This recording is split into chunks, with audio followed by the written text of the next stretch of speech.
오늘 여러분과 함께 나눌 말씀은 하나님의 뜻을 아는 데 집중하고 앞서지 말라. 하나님의 뜻을 아는 데 집중하고 앞서지 말라는 제목으로 함께 은혜를 나누고자 합니다. 우리는 무언가를 놓고 간절히 기도하고 기다리다가 작은 긍정의 신호라도 보이면 마음이 앞설 때가 많이 있습니다.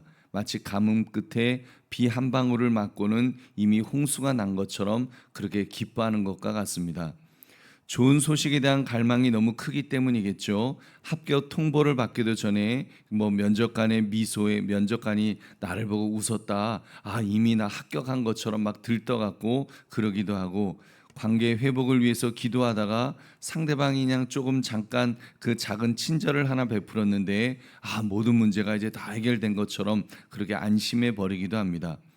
근데 진짜 문제는 진짜 그렇게 모든 문제가 해결이 되던가요? 아닐 때도 있습니다. 내 뜻대로 풀리지 않을 때가 너무 많고 더 큰 실망과 좌절로 하나님의 품조차도 떠나려 하는 그런 좌절을 겪을 때도 있습니다. 여러분, 그럴 때 우리는 어떻게 해야 할까요? 어떻게 살아야 될까요? 그러기 위해서 내 삶에 개선해야 할 점은 어떤 것이 있을까요?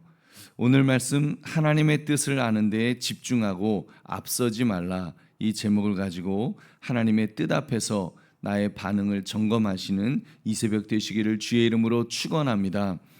어제 말씀을 나눴던 것처럼 종의 눈앞에, 지금 아브라함의 종의 눈앞에 기도 응답의 증거가 명백히 나타났습니다. 종이 기도했던 대로 이렇게 리브가가 물을 주었고 급히 낙타에게까지 물을 길어서 먹였습니다. 이보다 더 확실한 사인이 어디 있겠습니까? 웬만한 사람 같으면 리브가의 손을 잡으면서 너는 하나님의 응답이다 하면서 혼자서 덩실덩실 춤을 출 만한 그런 상황이었습니다. 그러나 아브라함의 종은 섣불리 기뻐하지 않았습니다. 우리 21절의 말씀 같이 읽겠습니다. 시작. 그 사람이 그를 묵묵히 주목하며 여호와께서 과연 평탄한 길을 주신 여부를 알고자 하더니. 아멘. 여러분, 종은 묵묵히 주목했다. 그 상황을 묵묵히 주목했다는 것입니다. 이것이 바로 오늘 말씀의 핵심입니다. 여기서 묵묵히라는 단어는 단순하게 침묵했다는 말이 아닙니다. 히브리어의 뜻이 놀라워하며 깊이 바라보며 서두르지 않고 지켜본다는 뜻입니다. 즉 의도적인 침묵이었다는 것입니다. 분별을 위해서 침묵했음을, 뭔가 바로 깨닫기 위해서 침묵했음을 보여주는 것입니다.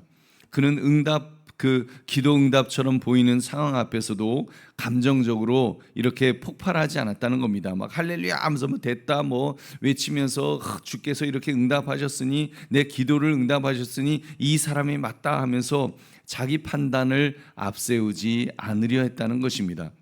오히려 아브라함의 종은 자신의 기쁨과 흥분을 의지적으로 절제했습니다.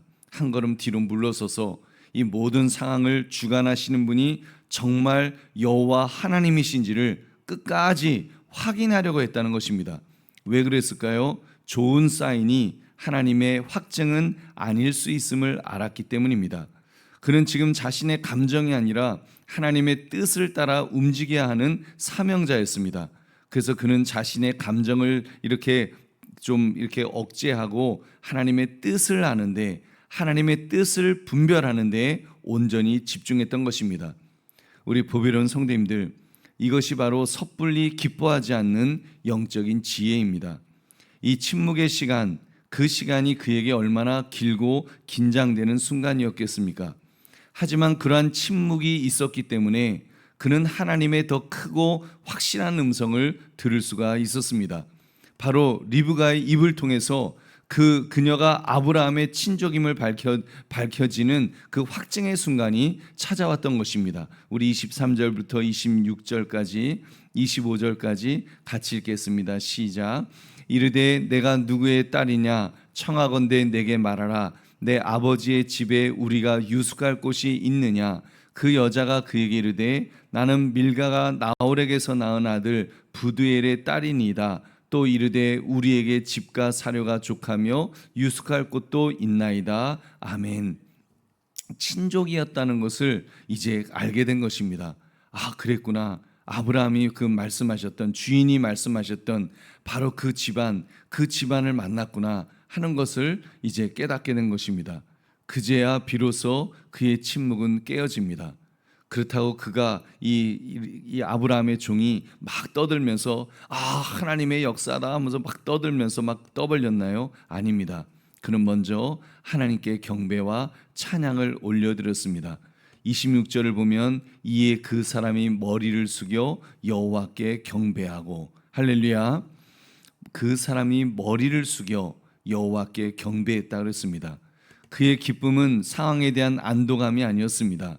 모든 과정을 신실하게 인도하신 하나님을 향한 예배로 먼저 터져나왔습니다. 섣부른 감정의 표현을 절제하고 끝까지 하나님의 뜻에 집중했을 때 그는 흔들리지 않는 확신과 진짜 감사에 이를 수 있었던 것입니다. 우리 보배로운 성도님들, 오늘 말씀을 통해 이 영적 메시지를 붙듭시다. 그것은 바로 하나님의 뜻을 분별할 때는 자신의 감정보다 하나님의 확인을 앞세워야 한다는 사실입니다. 우리의 신앙생활에서 가장 위험한 것 중 하나가 바로 이 감정에 이끌리는 신앙입니다. 기도하다가 막 마음이 뜨거워지면 무조건 하나님의 뜻이라고 생각합니다.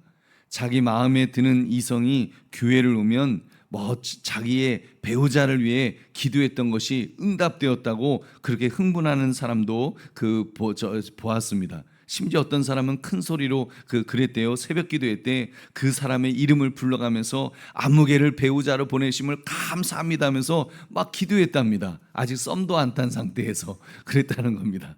여러분, 어떤 사람은 상황이 조금 유리하게 풀리면 이제 기도응답이 완벽하게 된 것이라고 성급하게 결론 내리기도 합니다. 그러나 여러분, 감정은 변할 수 있습니다. 상황도 바뀔 수 있고 오판하기가 쉽죠.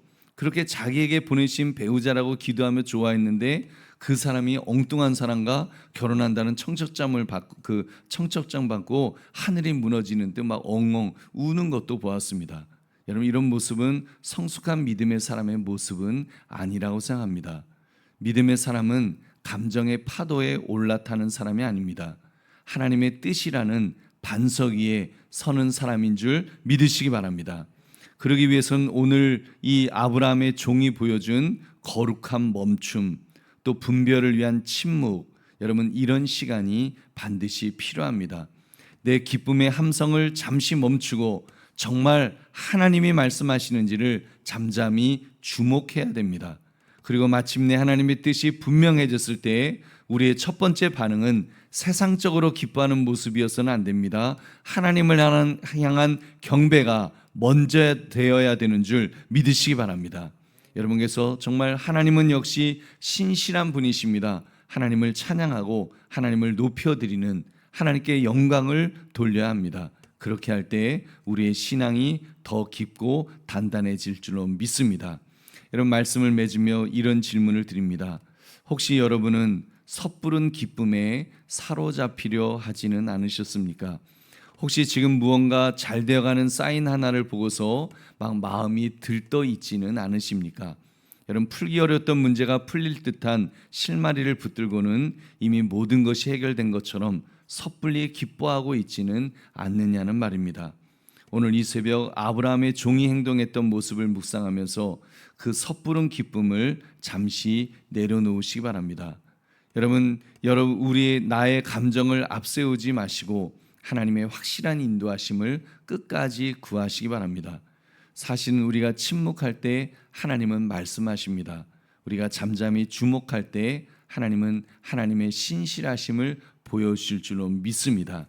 그러므로 오늘 말씀, 하나님의 뜻을 아는 데 집중하고 앞서지 말라, 이 제목처럼 성급한 감정이 아닌 하나님의 확실한 인도하심을 따라 움직일 수 있는 저와 여러분 되시기를 주님의 이름으로 축원합니다.